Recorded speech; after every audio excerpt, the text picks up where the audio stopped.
What's going on, guys? Unknown Player here, and today, once again, we're going to be rounding up some more Destiny 2 topics and things happening recently. There's a pretty funny Easter egg just added in, some changes that I want to talk about, as well as, of course, the new Iron Banner awards. So let's begin with the really cool Overwatch Easter egg. I'm sure if any of you guys play that game, you're going to recognize this. If you don't know, both Overwatch and Destiny are both owned by the same parent company, being Activision Blizzard, and a lot of the developers of all their games are fans of each other's games, so they often throw little Easter eggs in there and kind of little hints towards each other's games as kind of inside jokes. And especially seeing as there's no competition or copyright issues under the same company, you see crossovers every now and again in these games. So I'm going to play the clip in just a second, but for context, Keith Ferguson, who is the voice actor for Lord Saladin, who is the announcer in Destiny 2's Iron Banner, is also the same voice actor as the character Reaper in Overwatch. So I'm going to play what happens when you go on a big kill streak in Iron Banner, and this clip is from a YouTube channel called Wayne NG, who is the first to upload this, so full credit goes to Wayne, and take a listen to this clip.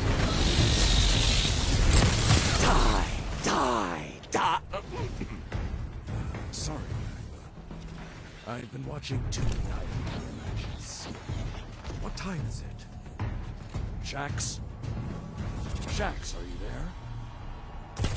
Can you get me a water? Stop yelling. It's just a question. I'm not old. So it's a pretty funny crossover there. You can see Saladin basically breaking character and saying die, die, die, which of course is what Reaper says when he uses ultimate inside Overwatch. Anyone who plays that game will definitely recognize that line. And there's also the back and forth with Shax asking him to get water, calling him old. So I love what they did there. And the fact that this guy voices both Reaper and Saladin, it was a pretty nice touch. Now, also as a fun fact, the voice actor for Eris Morn in Destiny actually voices Battery, one of the characters in COD Black Ops 3, obviously another Activision Blizzard game. I'm not sure if there are any other voice actors that cross over between the Activision Blizzard games, but let me know in the comment section if you guys know any. And once again, that video clip was from Wayne NG. The full video will be linked down below in the description if you want to watch it. So of course, the very first Iron Banner for Destiny 2 went live today, and one of the changes that I really loved that I noticed first was actually Saladin voicing the mode, which was so cool. I didn't expect it, and of course we didn't know that as a fact. My very first game I loaded in heard Saladin. I thought it was a really nice touch, and I really love how Trials is voiced by the Trials the 9 woman and Crucible by Shax. It really gives the mode's personality. I always wished in Destiny 1 that Trials of Osiris was voiced by Osiris, but now in Destiny 2 they're doing that, so I'm really loving how they've got separate voice actors for the Crucible, and kind of separates the mode to being different, not just Shax talking over everything. Also, another really cool touch that you'll notice is the Wrath of the Machine raid music playing towards the end of Iron Banner games. Obviously, it's kind of Iron Lord themed, but this is actually the same music that plays when you're fighting Axis, one of my all-time favorite raids, probably my favorite raid of all time, to be honest, and also probably one of my favorite soundtracks. So it's really strange when you're playing Crucible and towards the end, the epic music's supposed to kick in, but instead it's the same music as playing Axis. So let me know what you guys think of that, but it definitely brings the whole Iron Lord and Rise of Iron theme into the mode.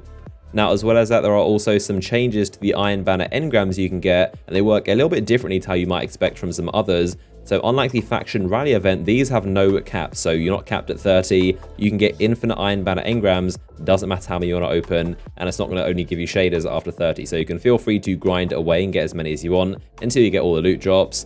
Now, as well as that, you can also, of course, get exotics from these engrams. Very small chance, but similar to most of the Faction engrams, these do drop exotics as well. I actually picked up the Raiden Flux chest piece for the Hunter, which I've got 10 times already, but still nonetheless really cool exotic at 305, of course. So if you are lucky, you might get a random exotic drop from these engrams.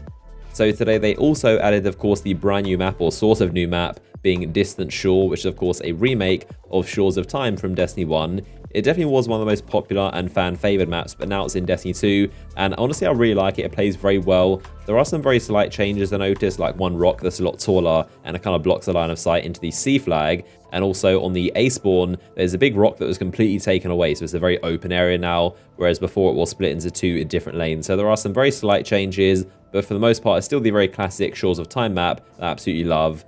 So next up, let's talk about the Iron Banner loot reward stuff I've gotten, my thoughts on it, what's good or not, and things I'm hoping to get as well, some of the best parts of the Iron Banner loot.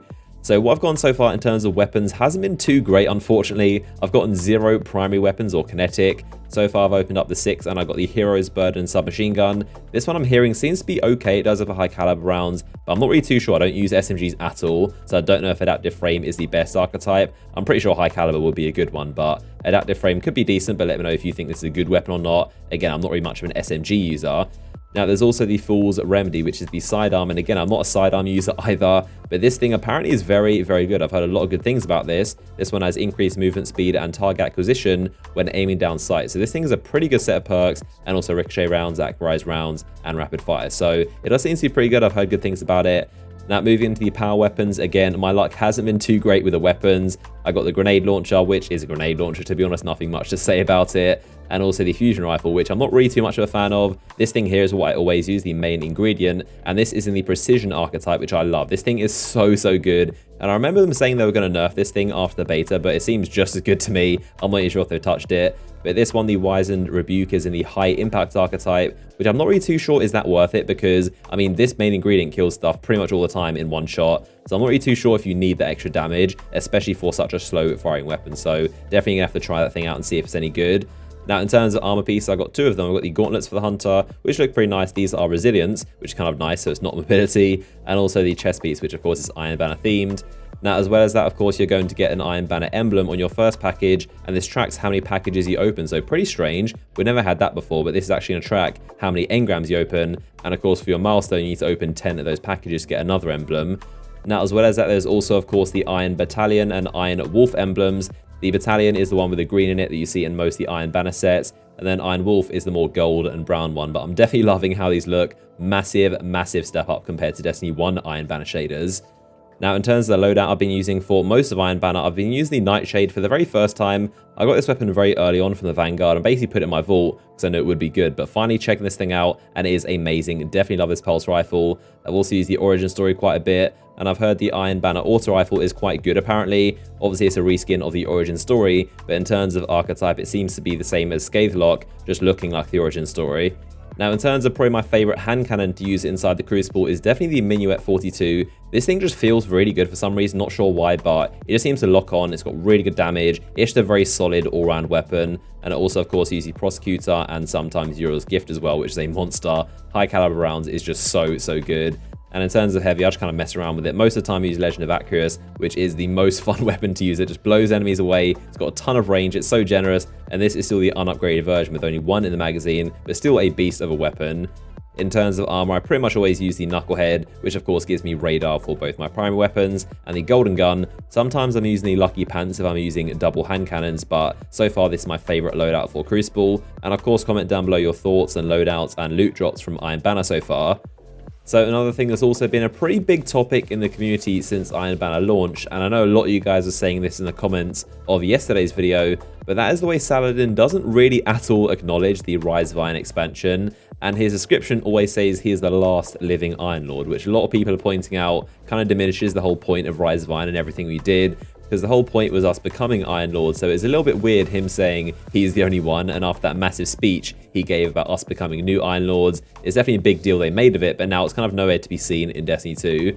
Also, a ton of you guys commented about Ephrodite. That's also another bit of a grey area, because she was an Iron Lord, but she actually left to join this pacifist group that is very mysterious, and then she came back in Rise of Iron to host Iron Banner. So I don't know if that makes her an Iron Lord again. She seemed to indicate she was still with this mysterious group and kind of fighting for them, but she came back to help Saladin. So it's hard to say if she is technically an Iron Lord, but either way, it is strange there's zero reference to us saving the world from Sifa. And come to think of it, I don't think there's any references at all to Rise of Iron or what we did in the expansion. Of course, Rise of Iron did come out way into Destiny 2's development, so maybe this was made a long time ago and they kind of forgot to update it with the details of Rise of Iron. But it is kind of the same as most of Destiny 2, to be honest. Something I've seen a lot of people say that I agree is that Destiny 2 seems to be the sequel of Destiny 1 Vanilla, not Destiny 1 Year 3, which is good and bad in many ways. Obviously, it's a better base game, but there are so many quality of life improvements that were made along the expansions of Destiny 1 that don't seem to be present in this game, like strike loot and strike scoring, private matches,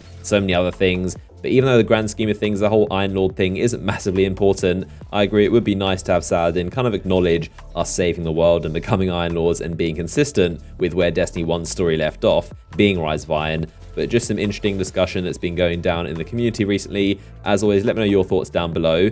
But there you go, a big rundown of everything that happened today, a cool Easter egg, some special Iron Banner loot, and how the engrams differ from faction ones. As always, your support on the channel has been incredible recently, so I really do appreciate it. It helps the channel grow, and I've got a lot more videos on the way, so stay tuned.